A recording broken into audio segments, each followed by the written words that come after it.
Hello, good morning, and welcome to the Comics Experience Graphic Novel Club of the Month, Kids Edition for May 2023. We've got a really interesting book this month, one that's very thoughtful. It's got a lot of heart, and is dealing with an issue I think that a lot of America is struggling with right now. And so I'm really interested to hear your thoughts and, well, to speak to the author as well, who I'm really happy to have here with us. It's Betty Tang. Hello, Betty. How are Hi, you? Brian. I didn't say the name of the book, did I? It's Parachute Kids. I should say the name of the book sometimes. Oh, yeah. Anyway, thank you. Welcome to the show. Thank you so much for having me, Brian. And I no problem. There's plenty of copies of my book behind you, so I'm sure people figure it out, the title of the book. And Yeah. I love that intro. Excellent. And thank you for joining us.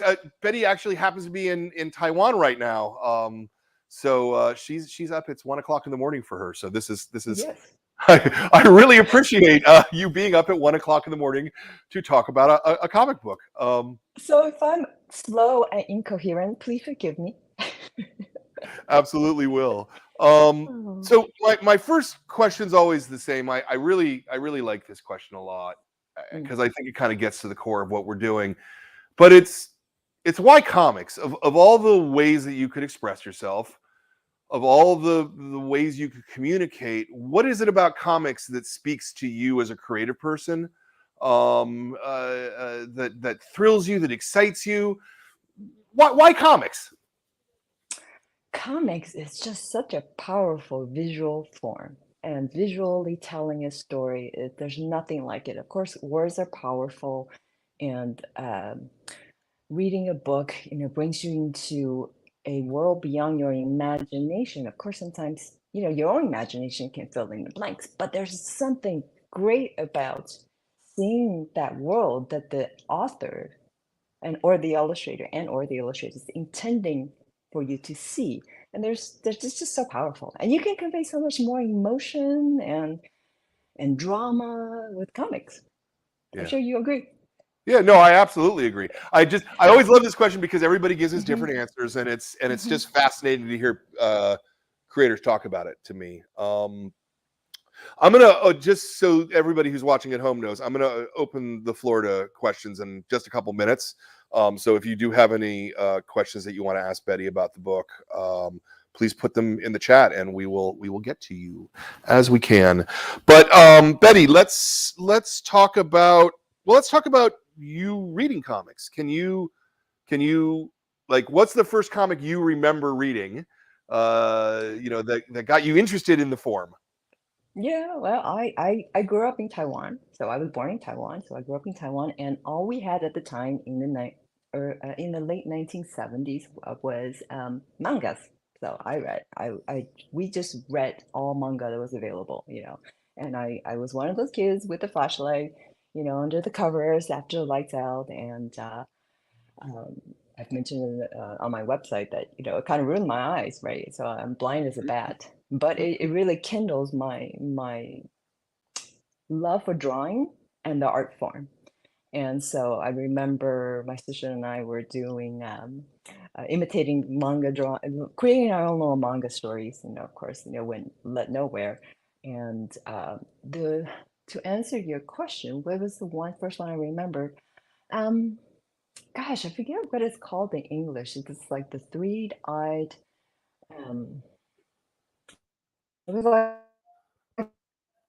it was like a little boy with he has like a third eye, and um and when it's off when it's exposed, he actually has superpowers, and so Right. the family that adopted him put a little X over his head. I don't know if you're familiar with that comic, and so when I am not. he's I am not. Yeah, they put a band-aid over his third eye when it's covered up, his IQ diminishes, but when it's removed, he becomes this evil genius child. That's funny. I Anyway, like the so that was premise of one. that. Yeah, Are it was these actually quite good. were these manga from Japan, or were they from comics from China? From Japan. the time it was all Japanese mangas, Hmm. Hmm. and then it was not. It was only until later that Taiwan started to produce manga artists of their own, Yeah. and because our emphasis, our parents' emphasis at the time was all about studying. So manga is like frowned down upon to be a manga artist. So Yeah. yeah, yeah. The I'm and just because I'm curious, were the comics that you had, the manga that you had, was it in Japanese or was it American No, translate no, English translation? it was translated into Mandarin Chinese. And the Oh, okay. funniest part, yeah, the funniest part was that because they're Japanese mangas, and a lot of times, of course, the characters are in kimonos, right? And so at the time, at the time, there was like this political situation because of World War II, right? And so they will white out the colors of the kimono and draw in really badly these horrible new collars, like regular, Western collars, or just like white out with terrible line over it. It just ruined the panels, no? But that's Wow. what we grew up with. I wonder like whose job that was. Uh, like, you know, Somebody who didn't know how to draw.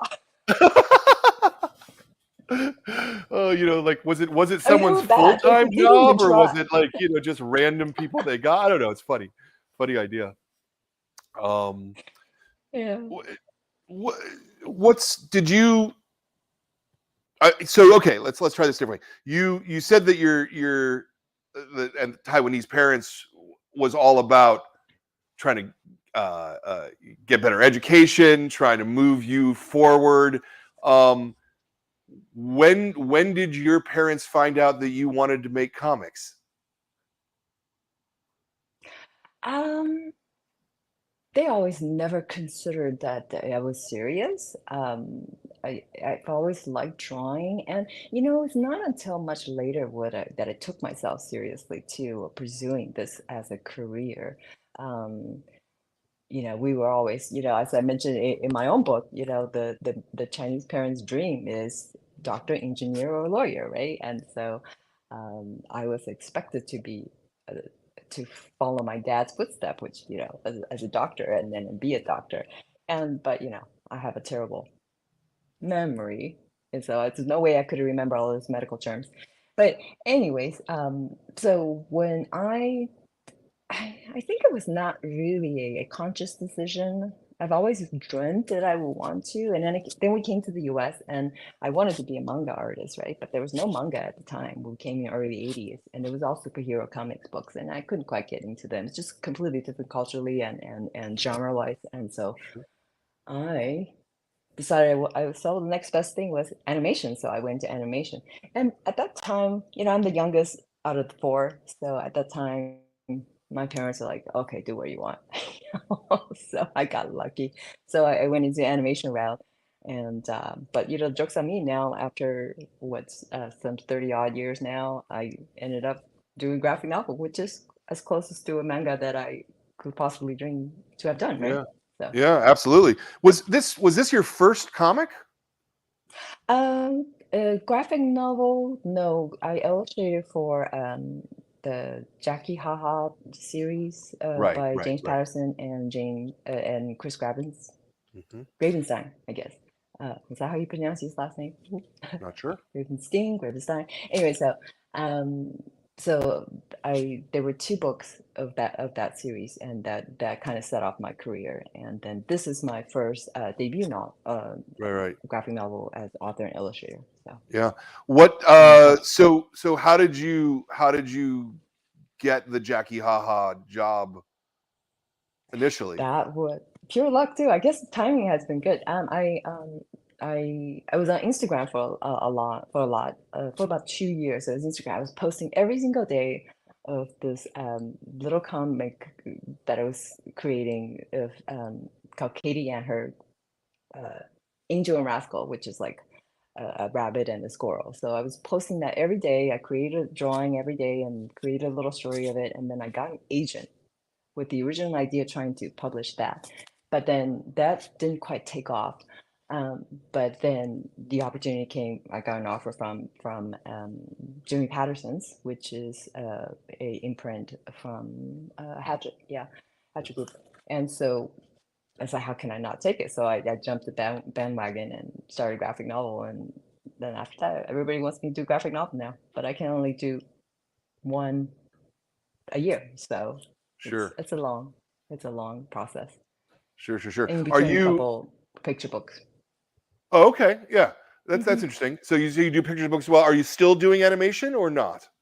No, not No. Okay. anymore. The funny part was is like I was like, oh gosh, because and I switched out of animation because it was at a time when everybody jumped onto the 3D bandwagon, and then at the time it was all about moving, what's it, manipulating charts, trying to make the characters move. Now it's a little bit more organic with the computer Right. software. But I was like, I just want to draw. I don't want to be clicking mouse all day. And so I left animation. Of course, there's 2D animation, but it was the jobs I mean, 2D in terms of Flash and vector based stuff, but that's still computers. So I was like, I don't want to do that. I want to draw on paper with pencil. I want to feel. The joke's on me. Now I'm drawing on an iPad and and then, it's like, oh, it's so much work. I don't want to do animation anymore because there's so many, it's like anywhere from 12 to 24 drawings per second, right? And so um, it's a lot of work. And but then, again, the joke's on me. That's a lot of work in here too. So Yeah. yeah, Yeah, that's since that's so that's interesting. You do everything digitally. What's your process like? Do you do anything pen and paper? Like, do you do your layouts, for example, your thumbnails, um, on paper, or is it completely digital? completely digital. Interesting. I haven't really drawn on, the last time I drew on paper and with a Sharpie was with a Sharpie at school visits for the book tour. And I was like, oh my gosh. I was like, disclaimer, I haven't drawn on a paper for a long time. And so I had the urge to hit undo. Uh-huh. Uh-huh. Yeah, Undo. Yeah, I don't think you can do that while you're drawing with a Sharpie. There's right, no right. undo. Exactly. Um, so let's talk a little bit about Parachute Kids and where it came from. Um, did you pitch the book? Did Scholastic come to you and say, "We like what you're doing over here. Would you like to do something for us?" Like, what was sort of the process of that? I was actually approached, gosh, I wonder if this is confidential, but I don't think so. I was actually approached by my current editor at Scholastic to illustrate the tryout by Christina Sorrentova. Okay. And so I actually had to turn it down because I was working on Parachute Kid at the time. Um, and I just felt, even though it was two completely different books, but I just felt there were some similarities.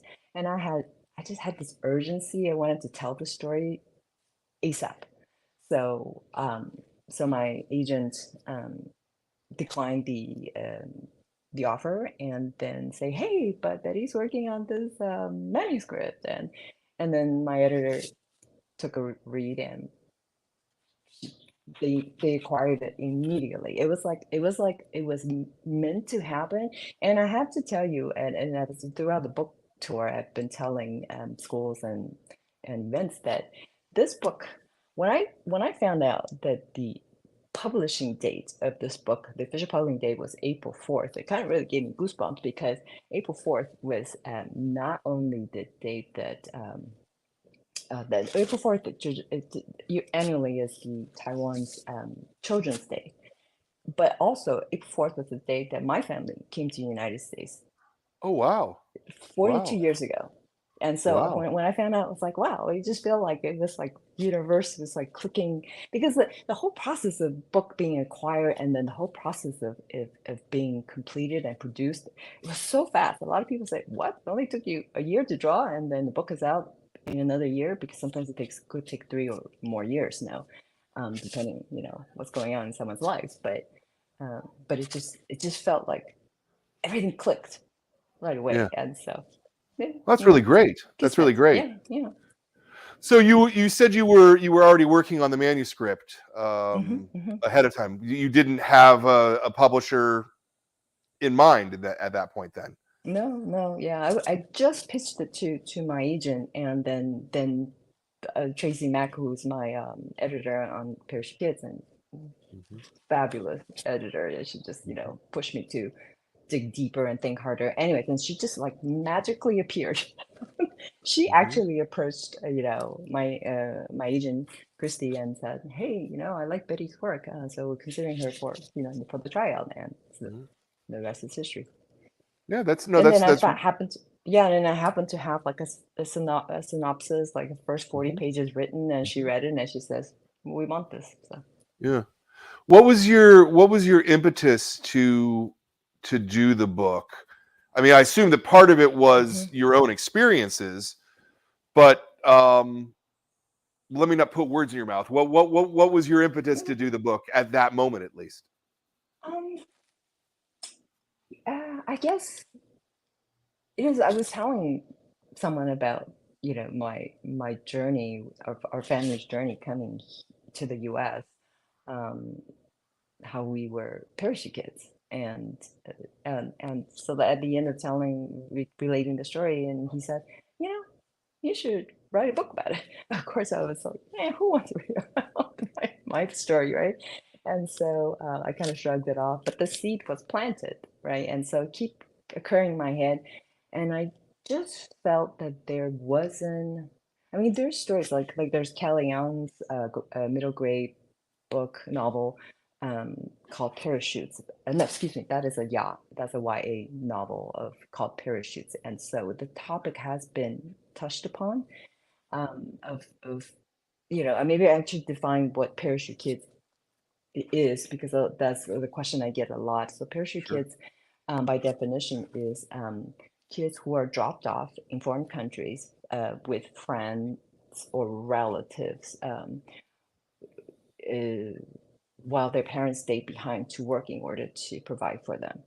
So, in our case, it's like, we were dropped in Los Angeles, and then my mom kind of stayed at the beginning, but my dad returned to Taiwan to work in order to, feed us, because he just felt that he couldn't provide the same kind of level of economic support if he were to move to the US, undocumented at the time.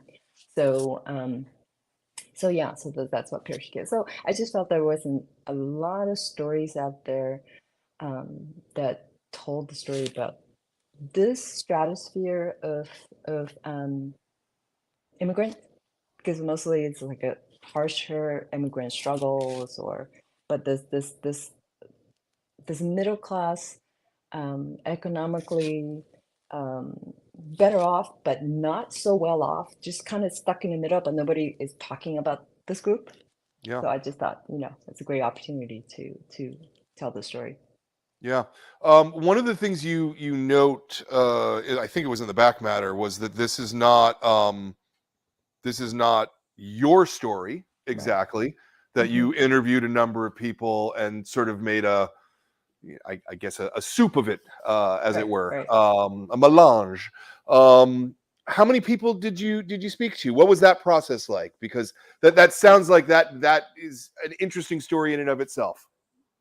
Yeah, it's like a handful of people, because a lot of people are not willing to talk about it still, I mean, Sure. of course, I talk with my mom a lot, and she knew a lot of mutual friends who did the same thing, because in the late 70s, as I mentioned in the back of my book too, it's mainly because the US changed the diplomatic recognition of Taiwan to China. And Yeah. so suddenly everybody here thought, oh gosh, China's going to invade, they're going to take over. And so everybody packed things up. Those who can fled. And so my mom knew a lot of other parachute kids, a similar situation. And I know I'm distracted, I'm digressing a little bit from your question, but No, it's it's fine. just that, yeah, um, that the thing that part that always got me. I didn't think about it before, but now it's just like, wow. So these parents, they pack their kids off to safety, but they stay behind, to work. in the face of danger, possible a war, right? Yeah. Because if because once their visa runs out, they can't leave. So if we did in go into war with China, and at that time, then they would be stuck. So it's just like the sacrifices they pretty much uh, they had done for us was quite immense. So I'm pretty grateful. But circling back to your question, which now I'm starting to forget. What was your question? Well, it was the Oh, interviewing interviewing people other people. Oh, okay. and getting their stories, and then Hmm. and then sort of how you blend different people's stories into a specific narrative, right? Hmm. Hmm. Hmm. Right. What prompted me to write this too was also to explore. I really wanted to explore why siblings who are dropped off in a new country with facing all these adversities in terms of culture, language, and facing new schools and stuff, why they don't bond together. Instead, they tear apart. Because it was a little bit like what happened to my siblings and I. We started to fight a lot, very similar to what happened in the book. So I really wanted to explore that. Um, so uh, it started from there too. So that was the intention of, the narrative that I wanted to tell. I wanted to focus on these three kids, and so the reason, and so I interviewed a lot of people at when I was doing the interviewing and talking to people. I didn't have a set storyline yet, a Hmm. plot. Hmm. Um, so, but I was gathering all these things that I could incorporate into the details, the juicy details that makes the stories fun, right? Hmm. And so, and the process of the interviewing was kind of interesting because a lot of people don't want to talk about it. So that's circling back a little bit when I'm, because for a lot of people it's kind of traumatic, the whole experience, so they didn't want to dig it up and talk about it again, because Sure. can you imagine when you're young, you just kind of you can't help but feeling abandoned by your parents. Yeah. Suddenly they're gone, you're left with friends or Yeah. relatives at best, and at worst with caretakers who are paid to take care of you but don't really, and those are the ones who get into trouble and are worse off, right? And so my family actually got off pretty well. We came through pretty unscathed. So we're fortunate ones. That's why it's not my memoir, because I can only the beginning part with Feng-Li, the 10-year-old, the protagonist, um, with her experience at the beginning was closer to my own experience, the loneliness, the first day of school, and dealing with, classmates who don't want anything to do with you. So that part of it was my real experience. But after that, uh, because like I said, we got off easy, and so it's not this doesn't make good story. So I had to incorporate the good stuff from other people. Right. I guess bad experiences. I don't mean good stuff, but the I know what you harsher mean. Yeah. experiences, and then I weaved it together to make it a more interesting and fascinating read, right? So Did you have any background, say, in journalism or anything like that, to be able to? Because it seems like it's a specific skill to be able to take disparate threads and to weave them together into something that's coherent. Or yeah, or, I or did mean, you just end up lucky? I guess I end up lucky. I don't know. I did follow kind of more the structure, the storytelling structure of animation, which is like a four-act um, story. It is Act One, 2A, 2B, and 3, and which is almost similar to I forget his first name, but I think his last name, the author's last name is Blake. Is this book called Save the Cat, Okay. and it's a book that guides you how to write four act, similar to animation, I think, stories. So that kind of help. It really gives you a good, nice structure of how to have a beginning, middle, and end, and the ups and downs. And it's a really good. I recommend it. Well, I forget. Yeah, I forget what the first name, but it's Blake, Blake. If Okay. anybody's interested. Okay. And so you originally started with the manuscript, just straight prose, no pictures at all to begin with, yeah? Right. Yeah, there was I don't know if actually I think I sent over some slides and we could probably take a look at them later, but if it didn't show up, that's fine. Do, But do you have the slideshow, I, Ben? I should have Hold on. checked with you before the show. Yeah, Sorry. I forgot all yeah. about it until He's now. gonna look Yeah, while we keep it's like chatting. a link. Yeah, I sent over a link earlier Hmm. this week. Hmm. But anyway, so it started as a manuscript, fully manuscript, but it wasn't prose. It was just it was page by page. Oh, there we go. Yeah. No, that's Super Um. Trash Clash. Okay. That's not Yeah. that's I like last that's 3 books ago. it. Yay! Huh. Oh, super shot. All right. Yeah. It's Somehow we okay. don't have it. I don't know why. I'm No, sorry. no, no, no. Yeah, no big deal. Yeah, I should have double checked with you, but no big deal. So I had some examples of the sketches and stuff, but uh, yeah, I don't want to pull it up halfway because I might interrupt this flow. But anyway, so it's a page by page description of the actual uh, book. Each page of the manuscript corresponds to an actual page in the final book.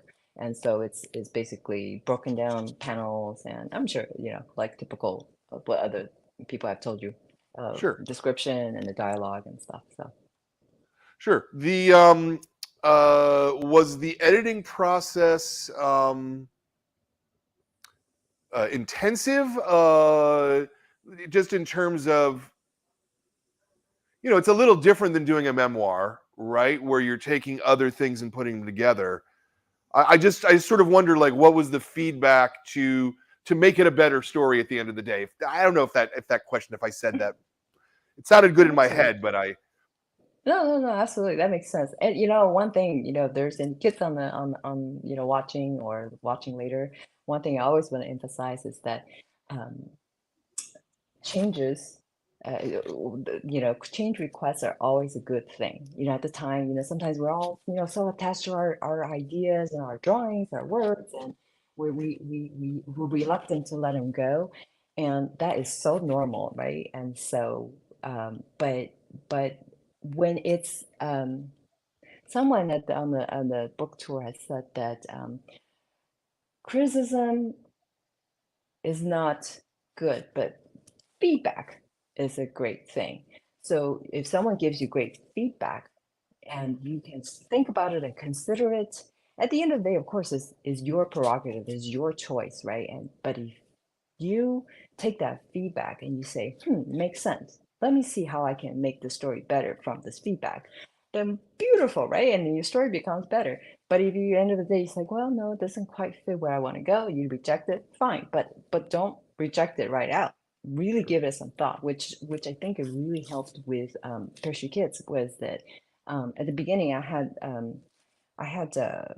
really I had the most trouble with actually the protagonist because 10-year-old it's easier to write for the older siblings because I think when you get older you have more specific wants and needs, things you're struggling with, in terms of the school. But for this 10-year-old, she just came to the United States, and so she really doesn't know what she wants, right? So she's kind of like a loose leaf blowing in the air. And so it was really hard and she's a protagonist, so I really need to give her a direction. So it was really hard. And so I just kind of focused a little bit more on the older siblings, and then my editor came back and said, hey, it's a middle grade novel. We need to really focus on her. What is her want? So, I Hmm. mean, ultimately, I dug really deep. It's like, well, duh, of course, her one is her family, right? Her parents are gone, and now her siblings are going haywire, and so she needs to hold them together. And so that is the thing. So I think it made the book stronger. It was hard to write because it's very challenging in that sense. But I think it turned out okay, right?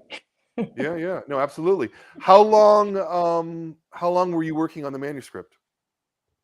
Manuscript went really smoothly. I think I don't think it went more than 4 months. I Wow. think it took the feedback a little bit longer because, uh, you know, my editor's really busy. So sometimes there's a certain waiting period. So, But once I got the green lit to draw, I just drew like a fiend, I just like 4 pages, rough it out every day. Yeah. Had no life. 4 pages a Graphic day. novels, yeah. Wow. Not for Wow. the faint of heart. Yeah, Yeah. I Yeah. drew like a fiend. Yeah. Yeah, it's too bad Wow. I don't Wow. have That's any really impressive. the slides are not working because I had basically I have like 4 stage process that I would, it's all digital on my iPad. And so I work on this application called Clip Studio Paint, which is actually a Japanese-based application, and it's great for comic books. And Yeah. so If it's you have it on mhm, your computer, you can pull it up. There's a little button down at the bottom of your screen that mhm, says share screen. okay. So you can just add your screen to the broadcast, and then we'll add it, and we can make it work. And we can keep You talking know, while you look at it and see if you can figure it out. And if you can't figure it yeah, out, it's okay. yeah. I Um, think it might not work because I'm on my iPad with the Safari, and so I don't see that option actually. you don't see a little button at the bottom of the screen to share screen? No, no, A it's just present? mic, cam, chat, more. I think it's like yeah, the just comments, recording, and settings, Hmm, and then leave. okay. Okay. Sorry. All right. Yeah. So All right. sorry. Okay. I wish we could have done Yeah. that. I should Uh, have checked with you. What beginning yeah, pre-show? it's Sorry. 1 a.m. It's my professional excuse. show 1 business. a.m. What can you do? What can you do? Um, uh, and just while we're hesitating here, we didn't get any questions came in. Okay, so again, if any of you kids have any Good. questions, but I will That's keep good. going with this. Um, I'm um, I'm curious about how, because the political situation obviously in the 1970s is very different than the political situation today. But I have a feeling that part of part of the timeliness of this book is today's political situation, right? That Hmm. you know, particularly after Donald Trump was president, there was a lot of backlash against Asian Americans.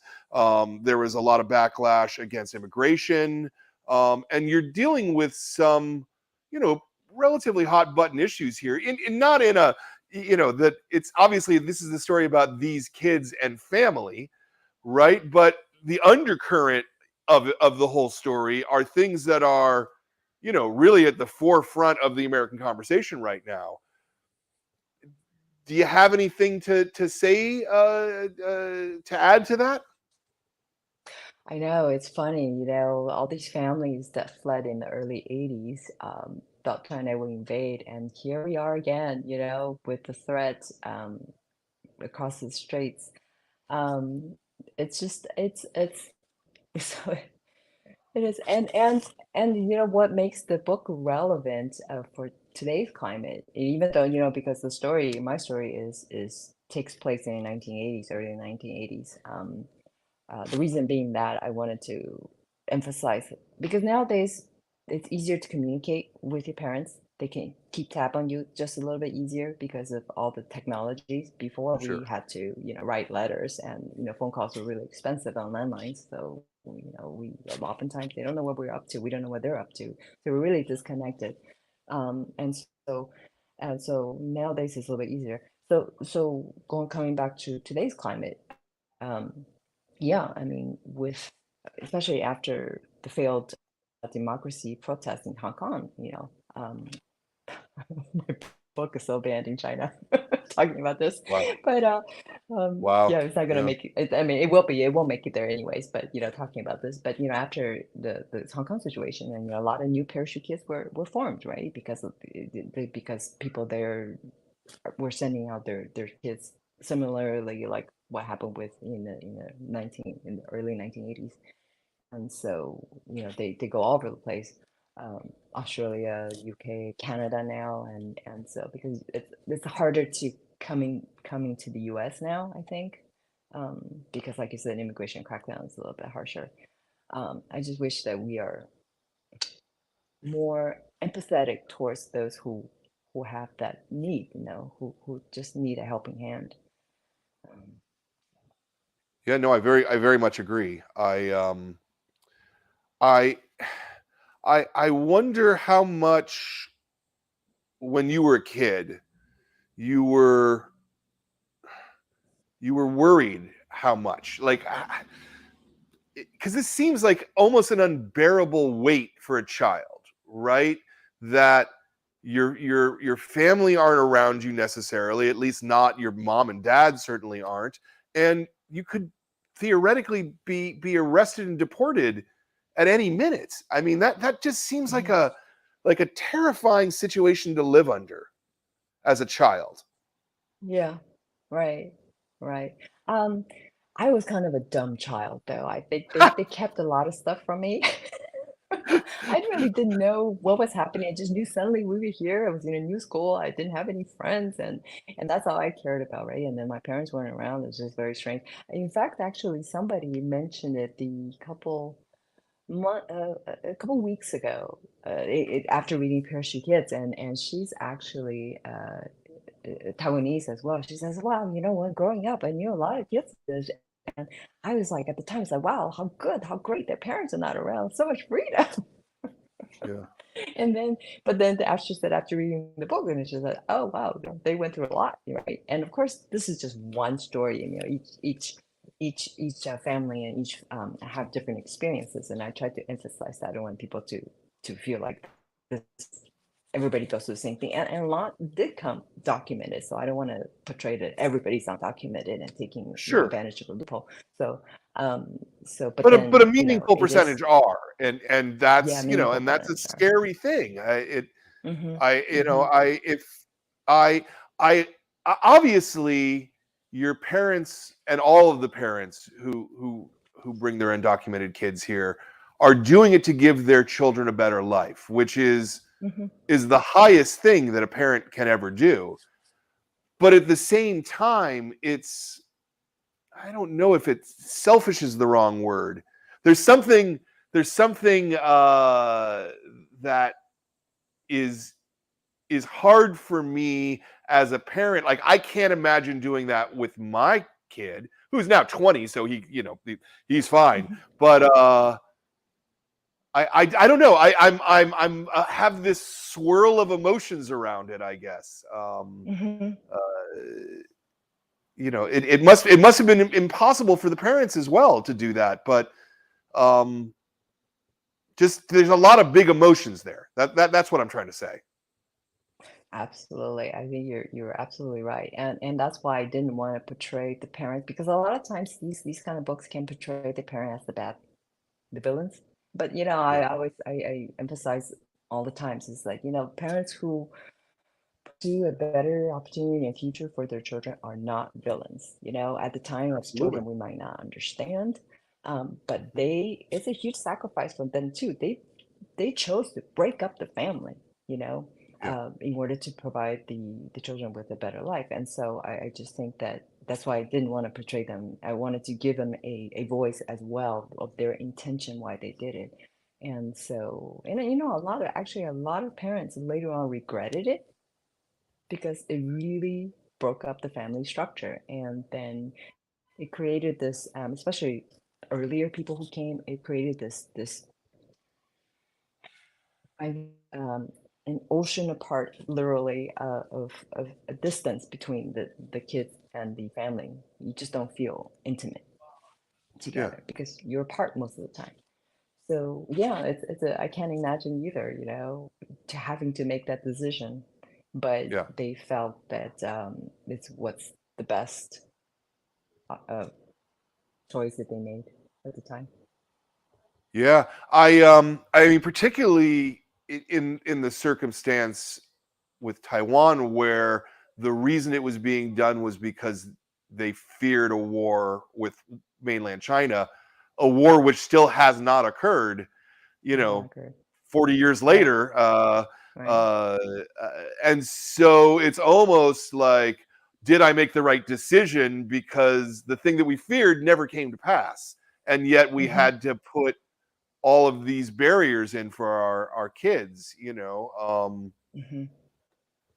Right, right. Have you spoken to your own parents about this? About, do they feel any ambivalence about the decision that they made? Um, there's sometimes a expression of regret from my mom. My dad has since passed away, so I didn't really get to talk to him about it. But since writing this book, I have talked to my mom a lot about it. She said, "Well, this is just what everybody feared back then, and what everybody, those who Sure. could, got out." And so and it, but later on, like I said, they did regret because it's funny they sent us to the U.S., but when we became too Americanized in our way of thinking, of course it became a disappointment to them. So it's very hard for them to reconcile with, I think, because and also a lot of them don't follow over even in their older age when they could. Like that's why I'm here in Taiwan right now. My mom just refused to go to the US. She has visited, she has gone, but it's just culturally too much for her to change. And as older you become, the less you want to change your environment. So Sure. she's here by herself. I mean, luckily she has some family here too. I mean, siblings, but and then yeah, we have a life established, which they set us upon in the US, and we established there, and then suddenly she's alone. And so a lot of them regret Yeah. it. I mean, I have a Hong Kong friend who recently has said the same thing, that there are a lot of elderly in Hong Kong who are very, very lonely because their kids are all abroad because they send them all abroad. And then Yeah. suddenly they have no one to take care of them and help them. Yeah. So, Yeah, no, and I mean, especially from what I'm aware of Chinese culture, and you're meant to take care of your elders, and you're meant to, family is such a central part of it. Like that seems like it must be sort of socially very difficult to deal with. mhm. Uh, having have that happen. Yeah, it's a yeah.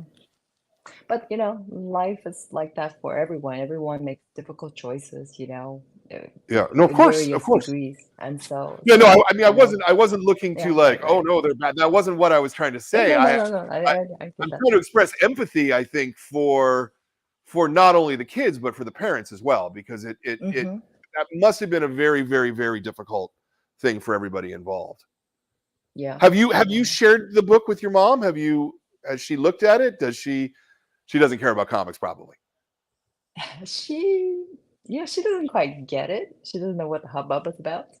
And Mhm. the fact that it's in English only, I think will be hard for her to comprehend. I mean, she's kind of looked at it, but for her to really get into it, um, uh, yeah, she hasn't really. I think it's also, I keep telling my family it's fiction. It's fiction with slight based off of our experience, but they're a little bit afraid that I've betrayed the family. But I guess that's normal when anytime you're touching upon personal Sure, stories, right? Even if it's sure, fiction. sure, sure, But I have sure. talked to her about it, and so yeah. Yeah. She saw How that about your own it's well siblings? received. How about your own I siblings who sent were? Yeah, I sent them the book. I don't know if they've read it yet. So Huh? I haven't heard back. Maybe it's also, like I said, a lot of people don't want to talk about it, Sure. and so I don't force them because I just presented it to them. And so if they feel that it opens up a chapter from the past that they don't want to revisit, I certainly understand that. So Yeah. there's a little bit of like um,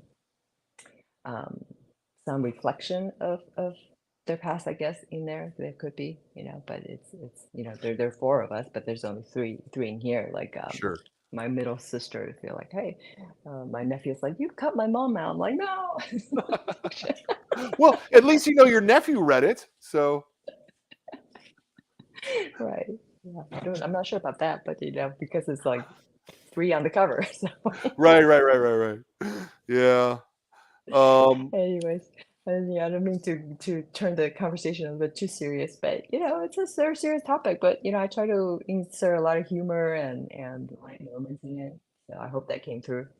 Yeah. No. No. I think it very much did. I just I Mm. wanted to talk about the serious stuff because I don't think that there's enough opportunities to actually discuss these things openly, right? Yeah, Particularly yeah. again with the way that the political culture is in America. we've got all this culture war nonsense and red versus blue, and it's all so unhelpful to to making humanity a better place, I think. And Right. it's one of the reasons why I wanted to pick the book, because I thought it was. Oops, I just lost you, Brian. Oh, well, well, I guess I'll continue until he comes back on. Yeah. Sorry about that. We Then. dropped for some reason. So no, it's because I said the word culture war that no. Yes, we're being spied upon. They cut Yeah, you out. yeah. I mean, because this strikes me as a book that, like, if it gets on the radar of some of the red state people, that this could be a book that maybe people are going to try and ban in libraries and things like that, just from the subject matter, even though there's nothing in here that is not totally appropriate for any 8 or 9 year old. Hmm. But I Hmm. can see people getting very upset about this. Right, right. Even just the exploration of sexuality, I think in this book will get it banned. Sure. Unfortunately, it's unbelievable that we're banning books now in 2023. We learn nothing from history now. And so I understand parents want to protect their children. I certainly understand and I respect that. And if you want to protect your own children, great, that's your prerogative and that's your choice. But you have no right to try to ban books from other people's kids, right? So if you don't want them to read it, don't have them read it, but let other people read whatever they want. Yeah. So that's and also I'm just thinking, what kind of world are you preparing your children, to go into? I mean, a lot of times we don't get to see these faces, these people, or even any minority or any story, fantasy, science fiction, right? Any story that just prepares the mind of kids for their future, and then you want to keep them in a bubble. It's just like you're not helping your children. You're Yeah. not preparing them to face the reality. So I'm sure those who are anti-ban book banning all agree. So it just infuriates me yeah, but you're absolutely right. The political situation is really sad. And the reason why I wrote the book is that I want to create some empathy, that after reading my book and people can say, oh wow, um, other people have different situations as I have. So and also for siblings, among siblings too, maybe next time you have a disagreement with your siblings, to maybe take a moment, take a deep breath and say, maybe let me try to put myself into their shoes, because reason why they fought a lot is that they all had their own problem. No, when I came, my siblings were around, but I felt extremely lonely because I had my problems, but they didn't want to hear about my problems because they had their own problems too, right? And so of Yeah, course they don't sure, want to hear about sure. mine. So Yeah, no, so very now much I so. understand. Back then I didn't understand. So Yeah, yeah. Well, these are the things that can only come with age and wisdom. That you go, mm, oh, their life was much right. like mine, and I just didn't see it because, again, you're wrapped up in your own child thoughts. Hmm. Hmm. What you said earlier. What does a 10-year-old kid want? Right, It's right. yeah. They But just want family. They want to wrapped. get along. They just want to get along. They want people to like them, which is very Right, right. natural And and then, very but normal. but you said the wrapped up in our child minds, but sometimes adults are still wrapped up in their adult minds, is thinking, I'm the center of the world. It's all about me. Absolutely. Absolutely. Absolutely. Well, I think that, and then to talk sort of broadly for one more minute about the book banning Mhm. issues, I think that is very much what that is people who are very wrapped up in their own worldview and are unwilling to see other worldviews. And it's a Mhm. real shame, to me, that happens in this country, because that's certainly not what I was taught as a child. Mhm. I was taught that we should always look to the world around us and see what's there, and to try to make it better for everybody at the end Mhm. of the day. Mhm. Mhm. So anyway, to sort of tie that up in a bow, you have not yet received any problems, I'm assuming, as of yet, from libraries or Not things like yet. that. No, not yet. Yeah, Yeah, not yet. Not yet. yeah, Knock on wood. yeah. So yeah, I don't know. Yeah, I don't know if that's something that I will be told, or there's a list of banning that I should check. I'm Yeah. not sure. Well, you said you were doing school talks and things like that, which all authors do. Hmm. Have you been in some of the red states? No, No. no. Okay. Scholastic sent me on mostly blue states. Yeah, Okay. yeah, yeah. I think there was one um, librarian I wish that I could go to their state, which is Florida. Uh-huh. But they just didn't think it was feasible, so the invitation wasn't extended. But they did voice that privately to my publicist. They wish Yeah. they could. Sad. Did the It's really sad. did have any of the kids, even in the blue Oh, I states, take because that back. oh Actually, I did go to Texas. I did, but oh okay I went to Austin. Yeah, okay, yeah, which yeah, is a very blue place in a red yeah, state, yeah. but In San Antonio.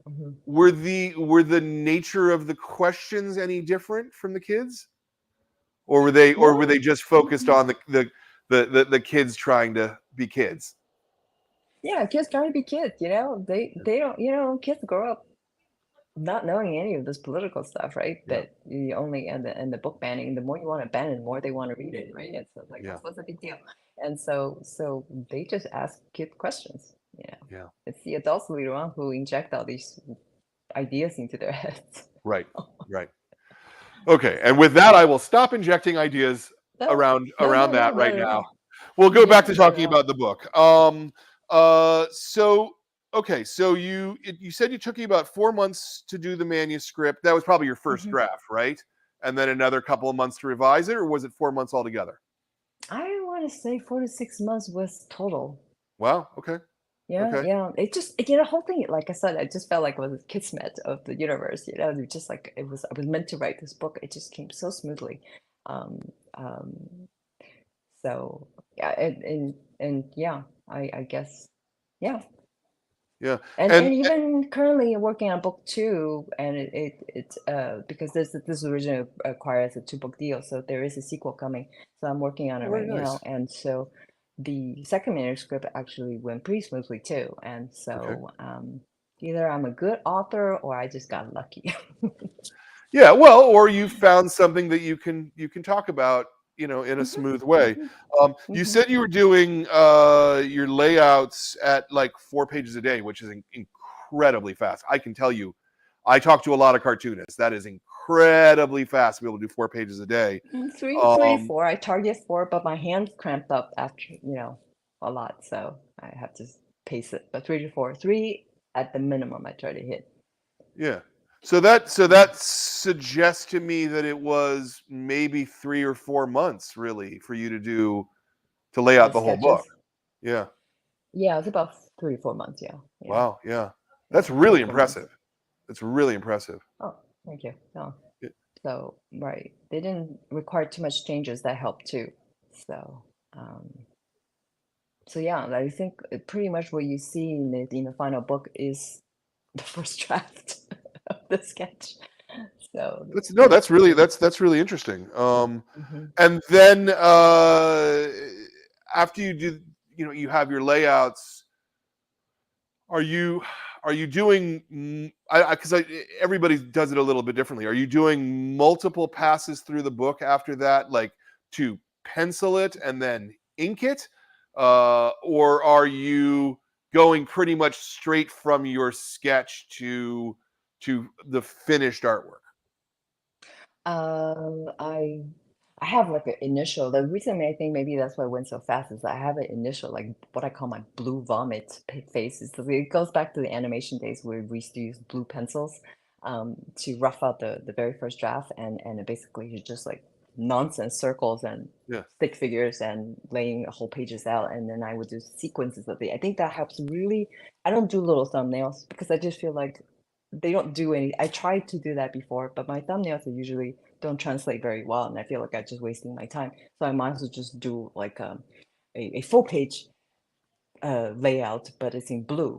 The reason why it's blue is because before the animators would Xerox it and the blue doesn't show up, right? And so I would do that, and then I would just then I do the cleaner rough layouts over that sketches, and then um, but it's and so that helps because of the blue vomit. I call it vomit because I don't spend any really time on the details. I You're just want just to get a getting it sense of out. flow. Yeah. Yeah, getting out, vomiting out, and getting a sense of flow and pacing. And after I go through that, and then I would picture in my head and say, okay, this works. And then I would just go in and clean up the rough more, and that's presentable that I can get it reviewed and somebody will understand.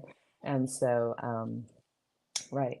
And then after that, once it's approved, then I ink it and then color, which Uh-huh. is ink and coloring would be all delivered at once at the end.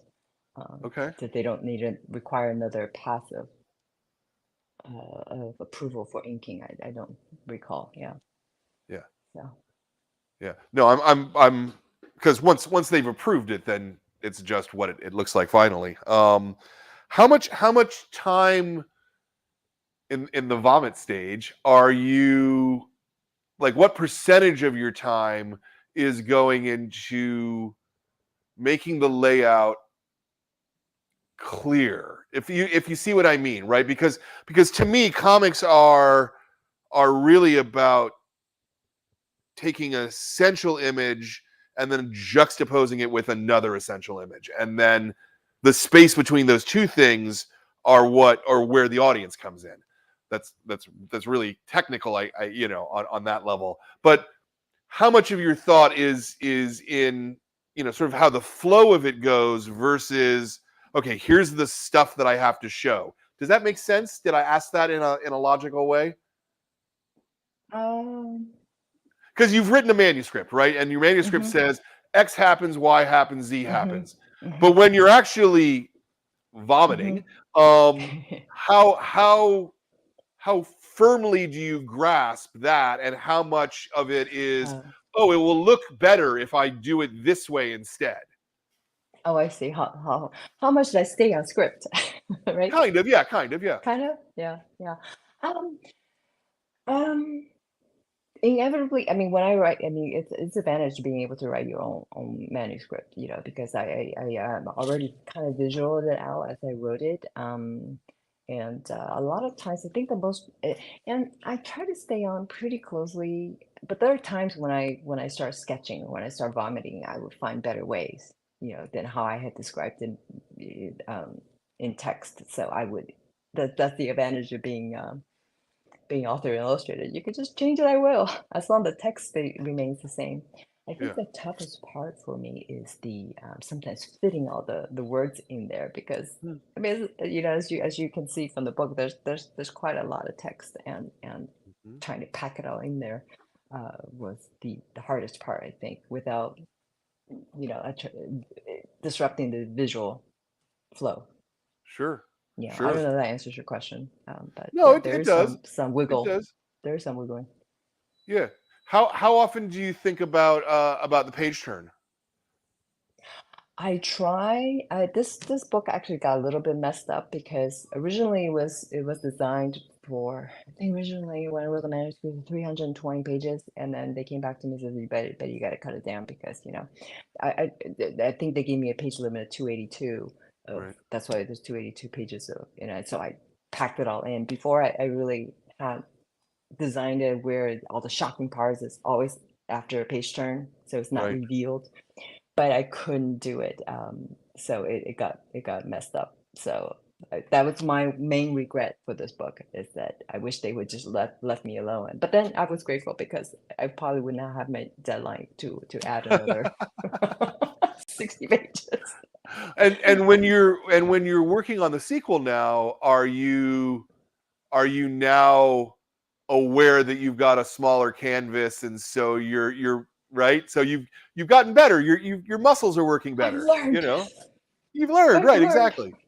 Yeah.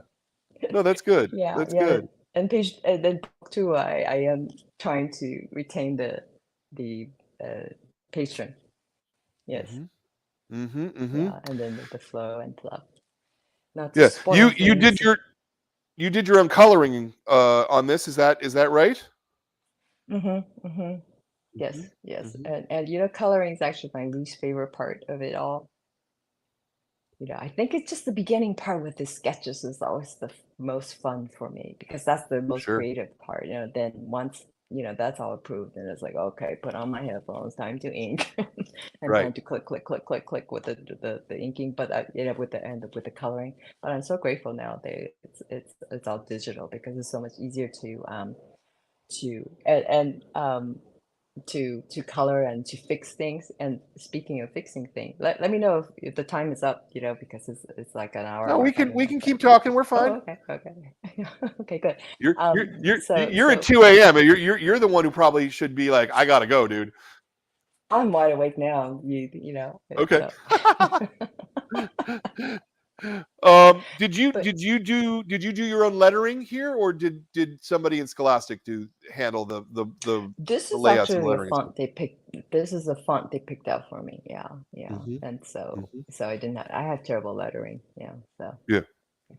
so this But is actually did kind of. you lay it in yourself, or did someone else Oh, lay I it in? laid it in myself. Yeah. I laid it in myself. Yeah, yeah. So Hmm. because I really wanted to make sure the bubbles are placed, speech bubbles are placed in a way that is not hindering the art so much. Sometimes that's really hard, like I said. So that's why some pages and So panels feel tight. Hmm. yeah, does this step happen for you before the inking step? Yes, I actually when I created the sketch layout, I actually incorporated the text right away. I did text go on first for me because I just Really? wanted So to like put a. even before you pencil the book, like sort of, Hmm. I guess it Hmm. goes vomit. I love saying that now. I'm just gonna keep And me saying it. too. So first you vomit, then you letter, then you pencil, then you ink, then you color. Does that Yeah, sound? yeah. Actually, that's exactly it. I would, copy and paste the text over directly onto, I've kind of rough out the vomit out the panels like without any of the characters in it, and I would just immediately paste on the text, so I can kind of shift around to Yeah, see, okay, if the text I'll stay in one panel, and should I shift it around? And so because the text is a big part of the graphic novel, though, because um, it flows the whole thing. So absolutely. yeah. I'm curious too. You made a choice here to have all of the Chinese with a yellow background and red lettering, which was, I mean, that was a really, really good choice. Was that your thought? Was that your editor? Like, where did that come in the process? That I cannot take credit for because that actually came out of a boo-boo. Oh, So originally I just planned to have white bubbles with uh-huh. black for English and red for Chinese. I see. Red Okay. because Chinese like color red. And Yeah. so, but then they came back to me later on and says, Betty, you can't have red for text because you can only do CYMK, right? With print. So which actually later on confused me because in some other graphic novels I've seen green lettering. Um, so I don't understand that. But anyway, so they came back to me and said you can't do that. So you can use. So I said okay. Then I guess I have to go with magenta for Chinese. And but then my art director and designer came back and said, hey, we could do a yellow bubble with a pass through of the magenta lettering, and the magenta and the yellow turns the lettering red, which was genius. And also near the yellow bubble, add an extra color that makes the page Yep. pop. Yep. It's actually, it's just like serendipity, and so it's teamwork. I mean, I can't emphasize more than just that it's absolutely teamwork. And I actually got into trouble with the coloring too, because Graphics and Scholastic are big publishers, so they get really busy and they have a lot of books on their hands. So sometimes, you fell through the cracks. And so I had to send them color samples at the beginning, and then somehow they just never got back to me. So I just thought everything is hunky dory. So I just kept coloring. So after I was about 2/3 done, they came back to me and said, Betty, I think the colors are a little bit too dark. So because I had thought it was going to be printed on glossy paper, which would have Right. worked okay, but it's matte, so which Yeah. absorbs color like there's no tomorrow, and so it darkens everything. And so I was like, oh no, I don't want to recolor everything. And so they figured out a way to so again, thankfully it's digital. They adjusted the saturation levels and did their magic and then popped the color up and saved the day. So it's teamwork. So I think it looks better now. Yeah. Were there parts that you had to go and recolor though at any point because of the No. Mm-mm. no? Just They changing the dialed. levels. Okay. They added a filter on top of it and figured it out. Uh-huh. And so they were the pros to save the day. So, but book two will Yeah. be much easier because now I know what level I need to work at. Sure. So The uh the point that the lettering was done with the yellow backgrounds, had you already started coloring the book before you knew that the lettering was going to have a yellow background? yeah, yeah, yeah. It was already about, like I said, 2/3 done. Okay. Okay. And Yeah. so were there any places that you had to go back and make an adjustment just because that much yellow threw off the colors that you were already doing? Ah, right. Yeah, there is a section in here, I think, when they were in their car and going to the Chinese restaurant. And Hmm. because it was used to be the interior is all like the interior is all um beige, right? Yeah. So it was a lot of yellow once the yellow was Sure. added on. I mean, even though the moms and even the sister's wearing orange, but the mom is the only one with a contrasting color. Yeah. But then it was in the back. Then I had to go back and add the pale blue for the window. And Hmm. that helped because before Right. Right. it Right. was all white as well, and so it would just look very, very yellow. Yeah. And Yeah. so I went in and added that. And so I think it helped a little bit. Yeah. Yeah. Because when I read the book originally, I had an advanced reader copy, but the advanced reader copy is printed in black and white, right? Hmm. So the Hmm. lettering was actually really really hard to read. I had to kind of I hold it. agree. I had to kind of hold it like this so I could read it properly, to Yeah, get it at an yeah, angle to the sorry. light. Uh, Sorry. no, no, no, And no. you I'm not. still That's not and you blaming. This is just sort of the backstage secrets of right, bookmaking and book right. selling, right? They're bits that the audience probably doesn't know. I always like mentioning this stuff, Yeah. but I Yeah. really do. The reason I'm spending so much time talking about this is because I thought it was a truly effective way of showing the different languages. Because traditionally, what we do in comics is you put brackets around Hmm. the foreign language, Hmm. to go, this is a different language. Sometimes they'll change the font or do something like that, but I actually found this to be a really really effective way to communicate who was speaking when in what language, particularly because there are certainly pages and conversations where you're switching back and forth between English and Chinese, Hmm. and Hmm. it was very clear. Can you run and get that? Right. I'm sorry, Ben. And yeah, and you're absolutely right. And you can easily lose track, right, as you reading without the color indication. But although I have a couple people who said that they found reading red on yellow to be a little bit difficult. Maybe I don't know if there's like maybe a certain color blind issue for the vision impaired. So I'm not sure about that. But yeah, I'm sorry about the arc because even I couldn't read the arc, and I'm just like, oh no, this is gonna ruin the chance of the book because it's so hard to read, and especially for older eyes, right? It's just Sure, like, oh my God, sure, can't see it. Yeah. sure. Well, So thank I you. got through it, and I liked it enough to Thank you. pick it as our club pick. That says a So lot. Thank you Yeah, so much. yeah. No, I really liked it. I really liked it a lot. I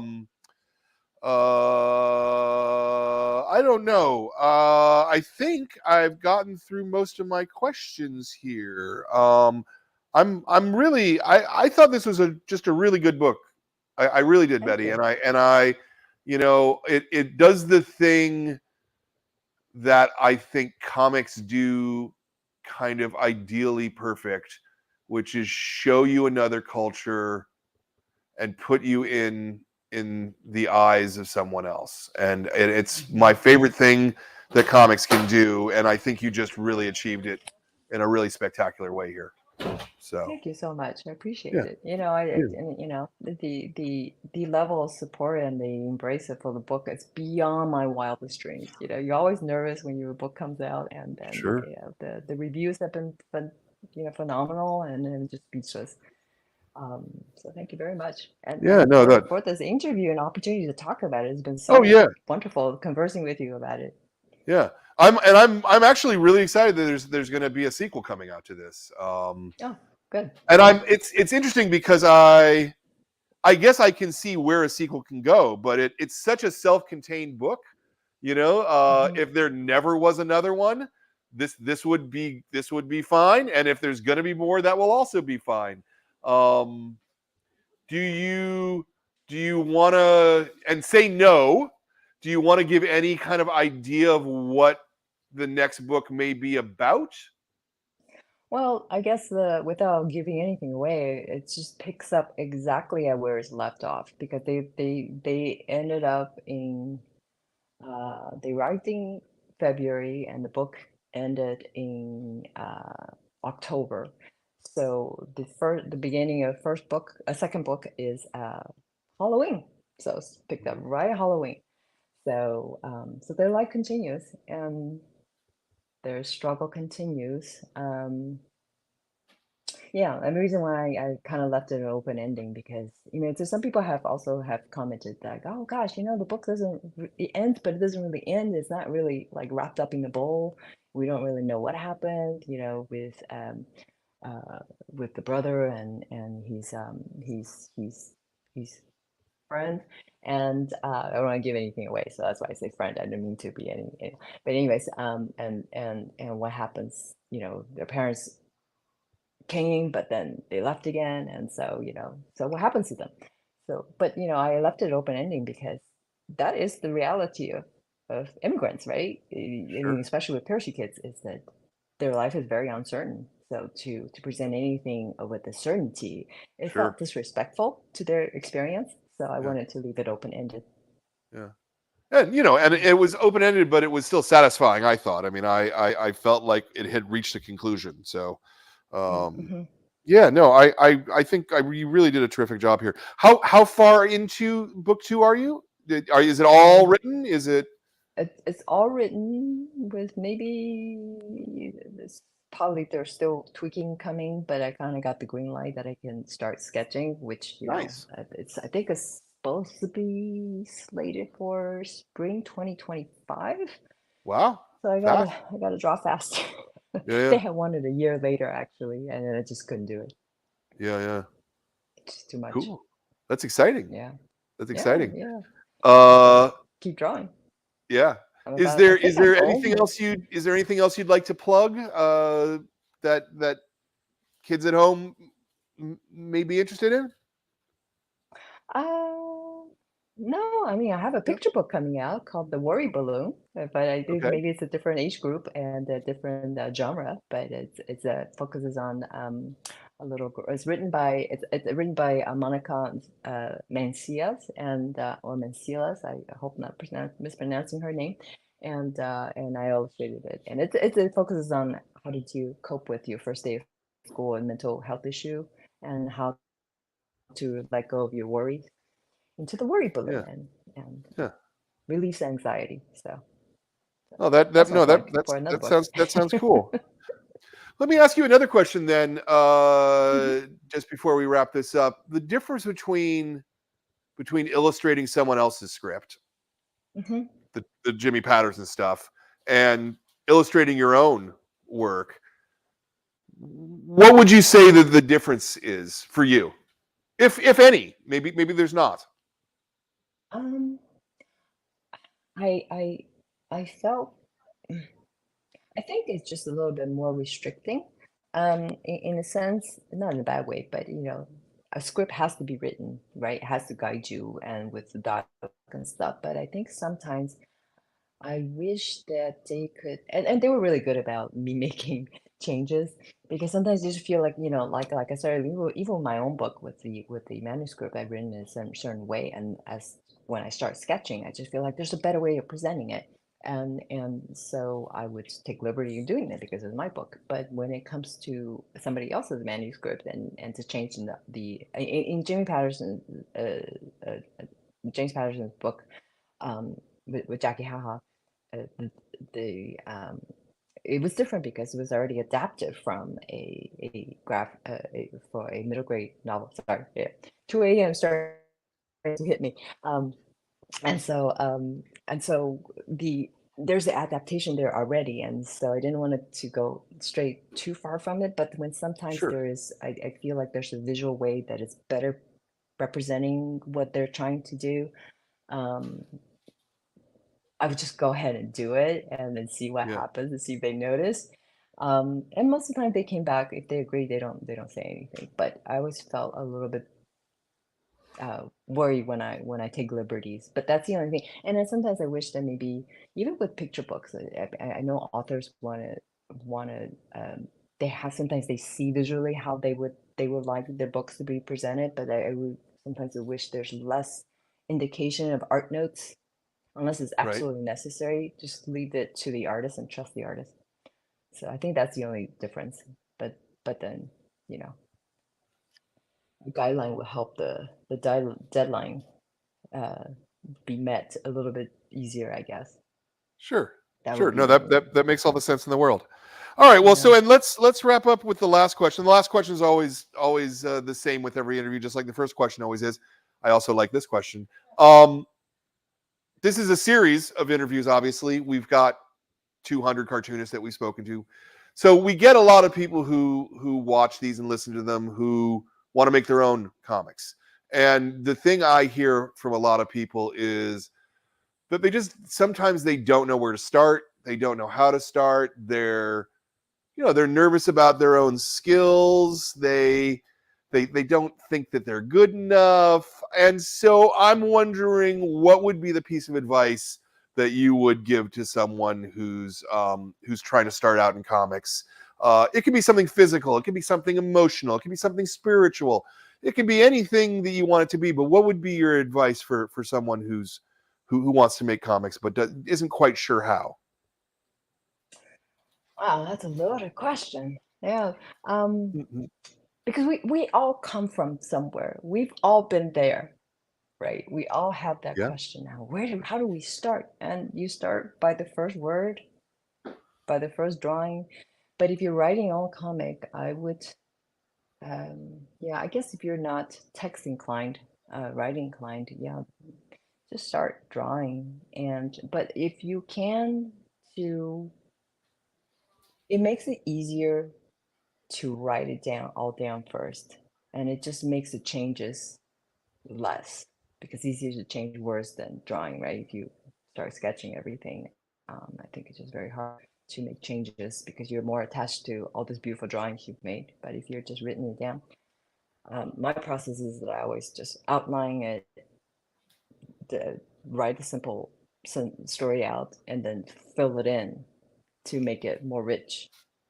And sometimes it's easier to swallow than trying to go straight on. Some people work straight on, I think, in terms of like they just go with the flow instead of plotting it out. I'm a Yeah. plotter, so I think plotting helps.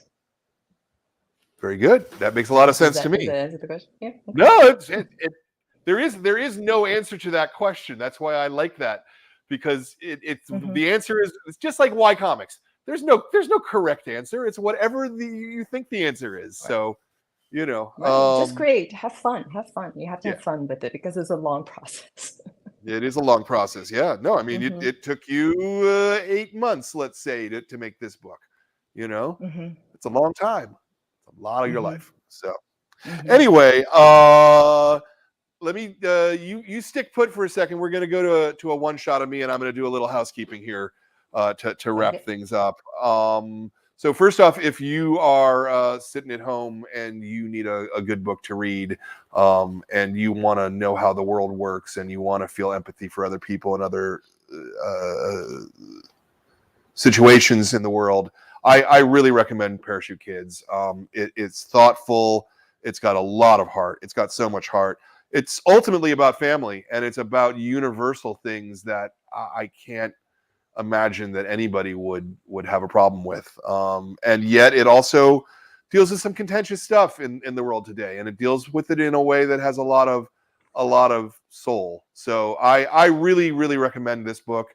If you were to happen to buy it from our store, and maybe the store's thing will flash at the bottom of the screen, you will also get it will be signed with a little plate that Betty signed a whole bunch of these.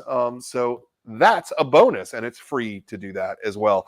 So check out this book. But even if you don't buy it from us, I wasn't trying to get, you don't have to buy something from me. That's not what my point was. Go and read this. Go check it out from the library. Go, find a copy, read it. You're going to really like it. It's really good. Next month's Kids Club is Squire and Knight by Scott Shantler. This is a really good book. It's got beautiful artwork. It's fun. You're going to love this a lot. So look for that next month. Our next show will be the Adult Club on this coming Wednesday. The book is Danger and Other Unknown Risks. And it's by Ryan North and Erica Henderson. I've got both of them here, and they are both really, really funny people. So it should be a lot of us just giggling and laughing and having fun talking about comics, which is a thing we like to do. I would like to make a couple of thank yous. I would like to thank Jordan, my producer, for doing all the backstage stuff that none of you ever see, but we couldn't do this without him. I would like to thank Ben for running the camera and running the show and just making sure that everything runs smoothly while we're here. I would like to thank my staff, Zoe, Kat, and Katie, and Max as well, who, by them doing all the work, allow me to sit around and have conversations with people about making comics, because that's the coolest job of all, actually. And I couldn't do it without them. And, it really makes a huge difference. I want to thank all of you readers and all of you viewers out there. Every one of you kids in the Kids Club, I hope that I know that you're enjoying the books because you tell me. But keep enjoying the books. Keep reading. Reading is great. Reading is fundamental, as they say, if you're of my age.